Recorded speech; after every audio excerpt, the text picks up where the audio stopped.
Hey, this is Cryanari, an artist, kind of an artist. Today I'm just going to be kind of spilling secrets and talking to you about how I got into art, how I did it. I'm not great by any means, I'm not a professional, but I'm basically going to be imparting some knowledge that others really don't kind of want to talk about. And I think a big part of it is they want you to go on their Skillshare, they want you to subscribe to them, go on their Patreon or something. I don't get paid for any of this. I don't get anything for this.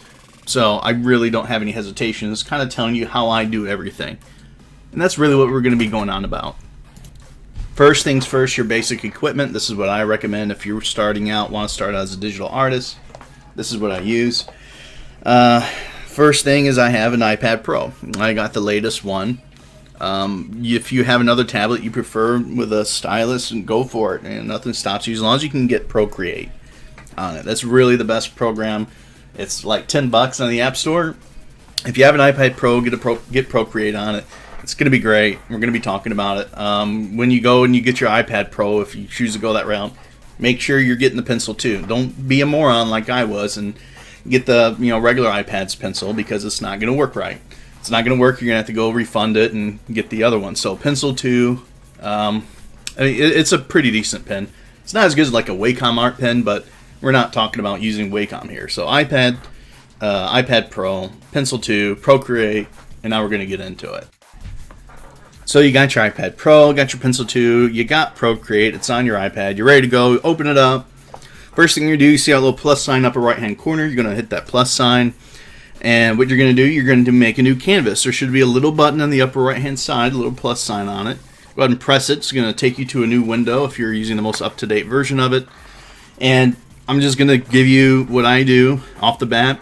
Width, 3,000 pixels. Height, 1,000 pixels. DPI, set it at 350. We'll talk about it later. Hit create. You're good to go. What you've done now is you've popped up a very wide-looking new window, and I'm just going to kind of explain what it is. I can go into more detail, and I will go into more detail if I make any more videos, if there's any interest in this. But if you want to start, you're ready to start drawing, you want to put it up on your Twitter, this is what you're going to use. You're going to use this, just basic, to put some up, because this is designed, I intentionally designed this for the Twitter crop, for a single picture. You post something on Twitter, it's going to automatically get cropped. If you put it in this, it's going to crop fine. Because what you're going to do when you're done is you're going to take this file, you're going to export it over to your, whatever editor program you have on your computer. I usually use Clip Studio Paint. You can use whatever editor you can get your hands on. And you're going to cut it in half. We're going to talk about that, and if people want to go into details, you're basically going to cut it in half, and then you're going to post it. So you keep the higher resolution, Twitter's getting the lower resolution, but the size of your file is going to crop properly on Twitter. And now we're going to go ahead and get started. So now you have your new window pulled up, and it's got your picture. This is your canvas, and you see a little grid on the background. Well, that white piece is that's your whole canvas there. And what you're going to do on the upper right corners, you see these symbols. You got a pencil, you got a finger, you got an eraser, you got a couple squares overlying each other, and then you have probably like a little black circle or something in the very far up right corner. I'm going to kind of explain what these are. So on this right hand side, the first thing, that little brush you see, or pencil, it's a brush. That's basically your different brushes. You press it, it opens up, you have a bunch of different options by category: sketching, inking, drawing, calligraphy, painting, etc. A little finger thing, you press it, it's going to open the same menu, but this is your blending option. This is for blending. Make some blending really quick and easy. You basically use the kind of brush you want to blend with. I typically use round brush. We'll be talking about brushes in a second. Next one is your eraser, and as you can guess, this is what you use to erase. And this is going to be, you choose what kind of brush you want to erase with. So you can erase with different patterns. You erase with a gradient if you want to go with a round, soft round, or a round. I'll talk more about brushes in a minute. I basically just use my inking pen as my eraser, and I'll talk about that. Next one, the little two squares overlapping each other, those are layers. You're going to go in there, you see background color, you press on that, and you can change the color of the background for your canvas. I usually keep it around, I start with white, and then when I go to color, I shift it to like a mid-tone gray, simply so I can see the values better. And then you have your layers there. Layer 1, that's always going to be my sketch. You press that plus button, adds another layer, and you have all sorts of options with that. Put your finger on it, hold it. You know, you can move it around. If you tap it, it'll open up some options. You slide it to the left, it'll open up some options like lock, duplicate, delete.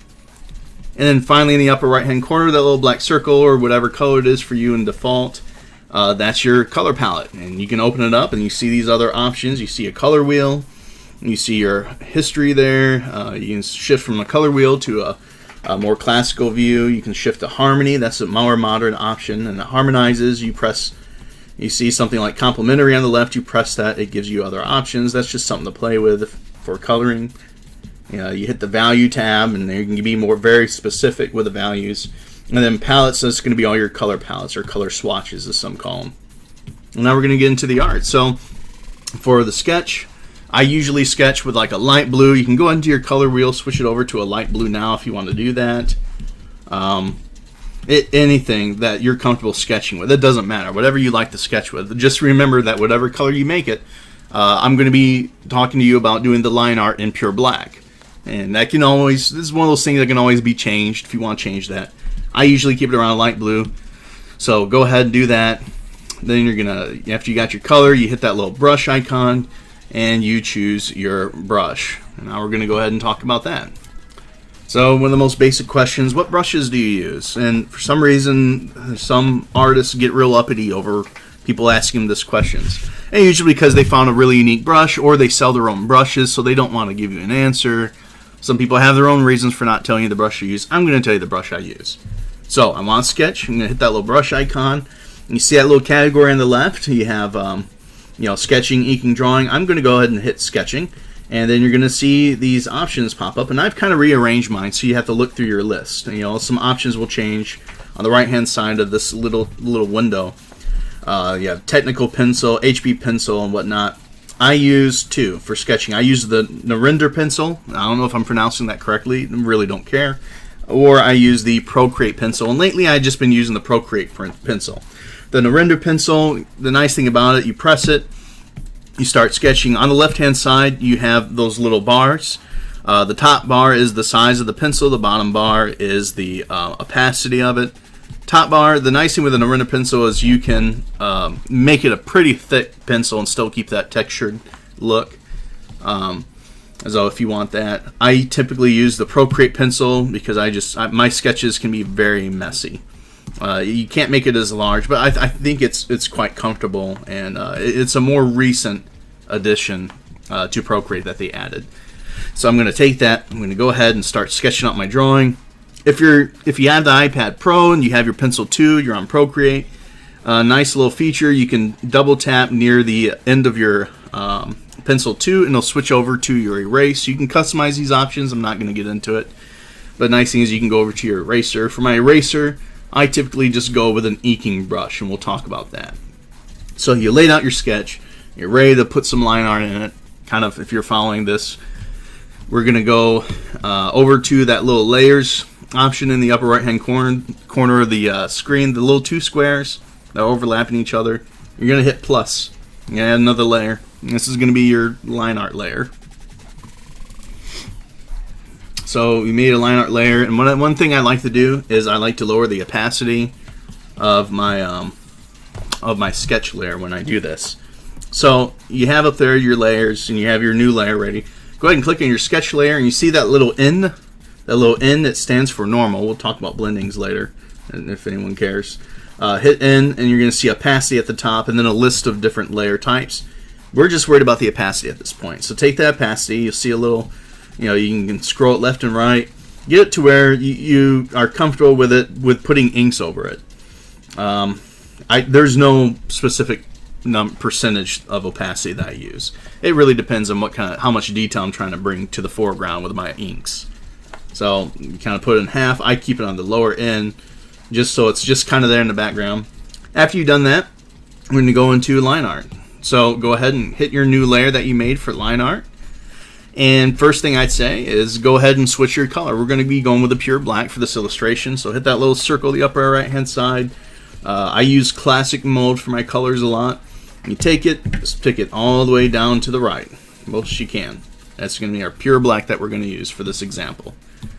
And plenty of other artists will use different colors for inking, but I'm not getting into the detail right now. So you're ready to do your digital inks. You're going to go ahead and hit that brush icon. You're going to go over to inking category, and now you're going to choose your brush for inking. Okay, so you're done with your inks, you're ready to do your colors. What you're going to do here, you go ahead and hit your little layers in the upper right hand corner. Hit your layers, that's going to pop up, and you're going to hit plus. You're going to, sorry. Anyways, you're going to go ahead and hit that plus, and your layers will pop up.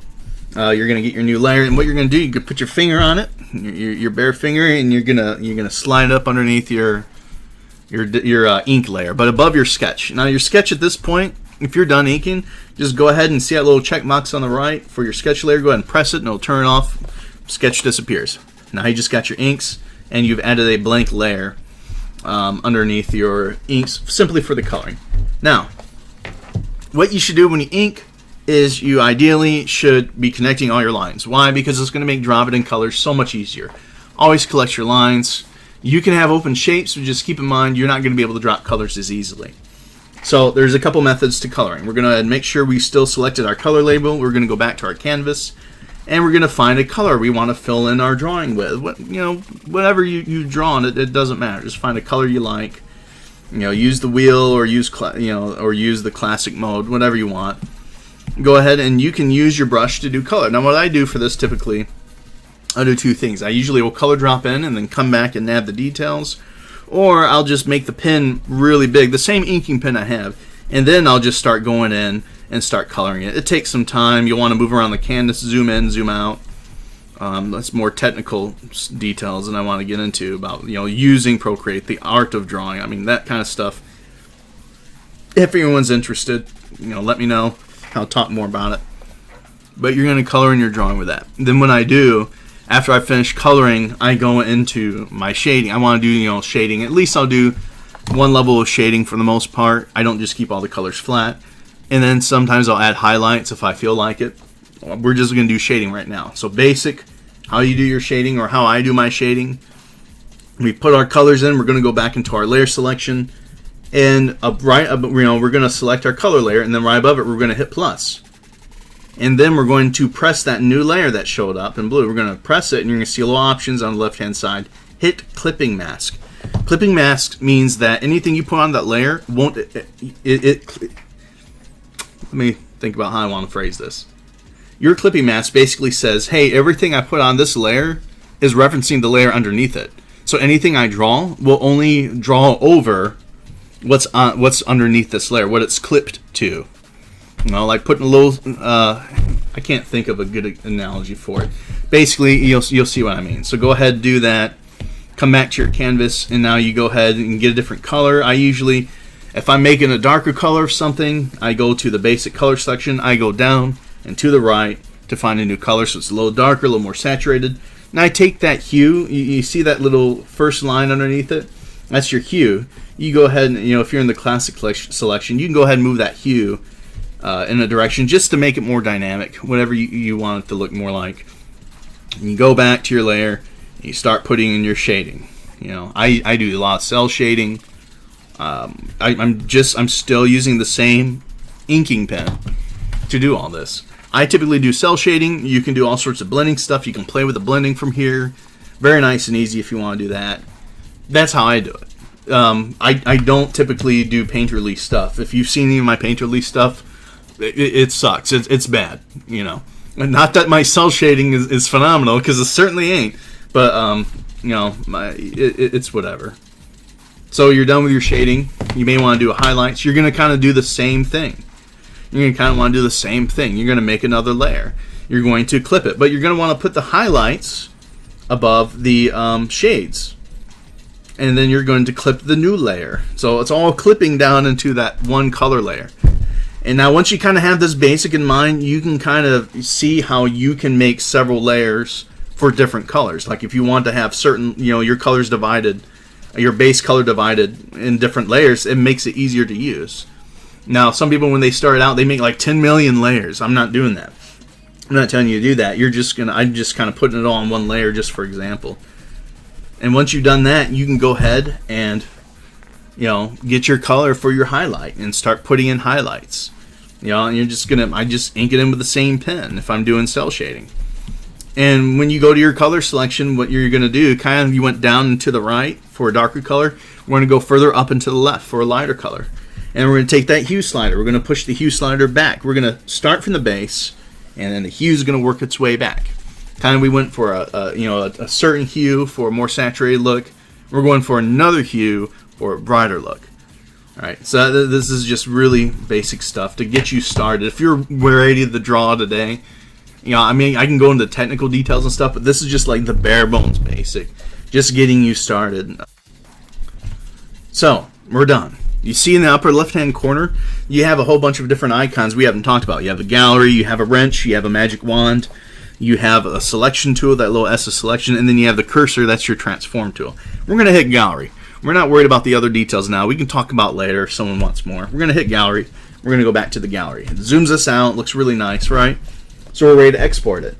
You see on the upper right-hand side, you have select, import, photo, and plus. We're going to hit select, and then we're going to press our image that we just made. And you see the options are going to change in the upper right again.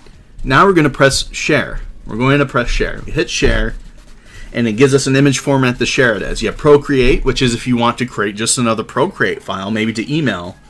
You have PSD. That's your standard. I'm not sure what it stands for. That's your standard Photoshop file, basically. Any kind of art program can open a PSD. If you're doing an art trade with someone or an art collab and you want to send them a PSD of something you have so they can build on it, that's what you use, the PSD. But what we want to do, and we're just only going to talk about this, is the PNG. That's your portable network graphics. It's high quality. It looks sharp. It translates well. Everyone can see it in modern browsers. You're going to hit PNG.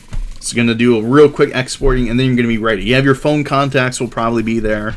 If you connected your contacts on your iPad, whatever. And you have some other options for applications that you have on your device. But you see down, you can kind of scroll this one a little bit.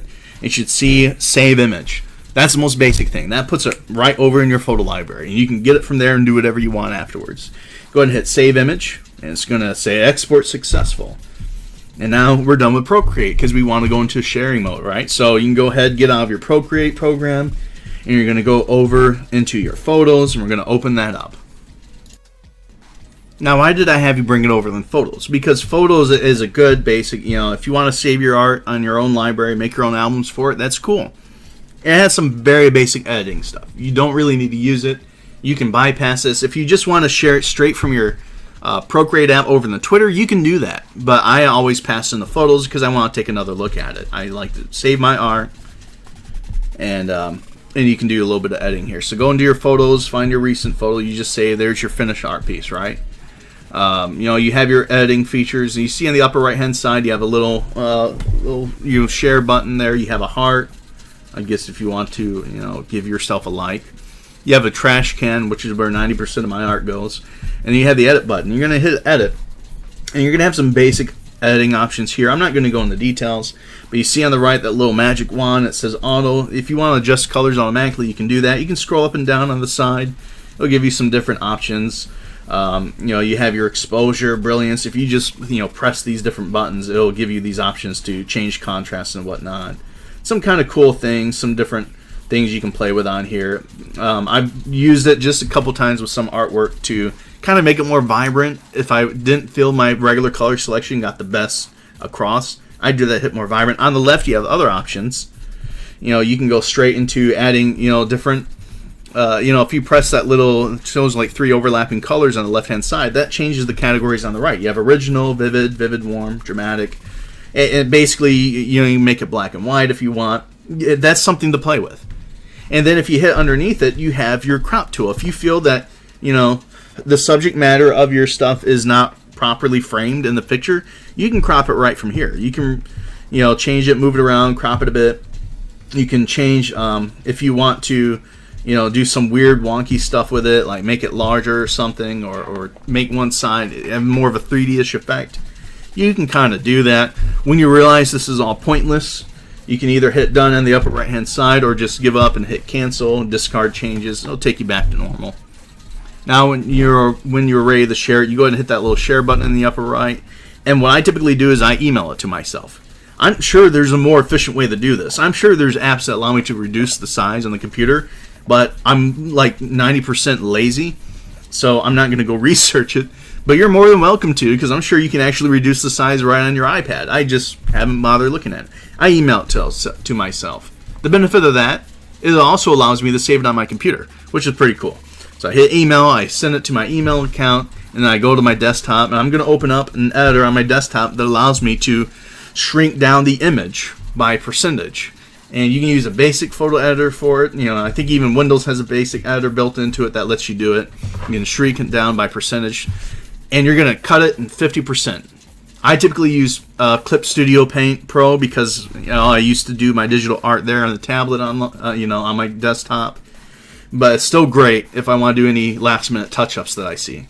I tend to pass things through Clip Studio Paint just for one last minute edit, and that's a program you have to buy too if you want to. Great program if you have like a tablet connected to your computer.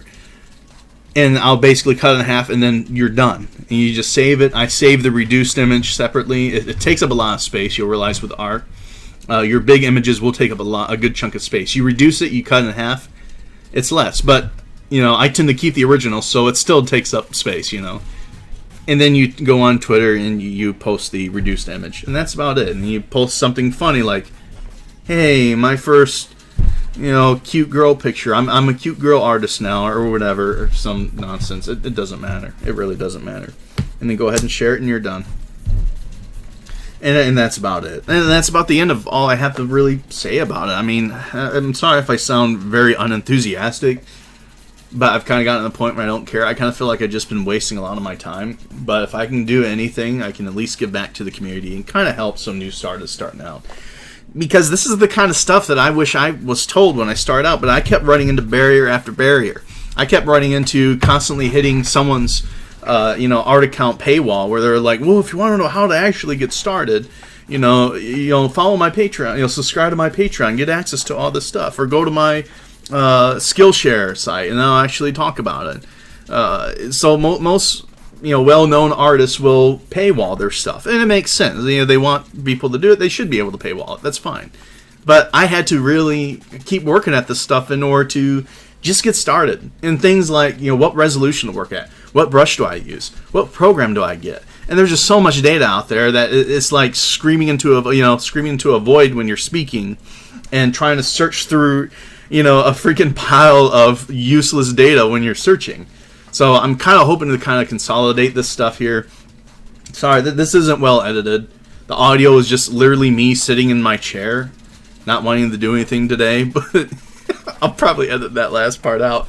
But I mean, honestly, I really do hope it's useful. I hope it's useful to those of you that want to get started, want to know the bare basics to get started. If you want to see more, I'll go into more detail. And I'll put these little things up here. I mean, if people really want a tutorial on how I draw, the techniques I use, I'll talk about, because there really is so much more to it. This is just basic. There is so much more. The different blending options, the different screen options, the fact that you can take other images and use them as reference. That's necessary. I'll have my references up on my desktop screen while I'm there drawing on my iPad. Artists use references, pros use references. That's great stuff. And 99% of the time when I use reference, my art's better than when I don't. There's just so much to it. But this is the basic. If you have some general drawing knowledge, you want to get some art out there, this is what you need to get started. And if you are interested, I'll talk more about it. There's so much more to go into detail with. If that's it, leave a like if you liked it. If you didn't like it, go ahead and hit unlike. If you have any corrections, go ahead and post them in the comments. Any comment, any kind of comment or feedback is great. I'm not a great artist, so I'm sure I'm going to be wrong on a lot of stuff. If you want to put a correction, go ahead and put a correction. If you have suggestions for me, make a suggestion. This is just basic stuff. If you have a request, if you want to see a certain thing about what I do with my art, or how I do a certain thing, let me know. Ask me. I'll probably do something, and then I'll post this little sketch that's these kind of sketch things running in the backgrounds. I just want to give back. I'm kind of, to be honest, I'm kind of done. I'm kind of done with the whole art stuff, the drama on Twitter. I don't want to be involved anymore. So if I can just give back to the community here on YouTube, and help some artists that are up and coming. Hey, I want you guys to be better than I am. I want you guys to be successful. I'm not successful. I'm not really that good at this. But if this inspires you and this helps you, that's good stuff. That's what I want. It doesn't matter about me. I want you to do well. I want you to have access to this stuff that I had to just dive through clusters and clusters of useless data, just to try to get any kind of leg up on it. And now I'm just kind of, I don't really care. I want to give back, and I don't care about my own progress at this point. I want you to do well. If you become better than me, great. If you already are better than I am, it didn't take much, did it? So anyways, hope you liked the video. I hope it's not too long. Let me know what you think. Thanks. Bye.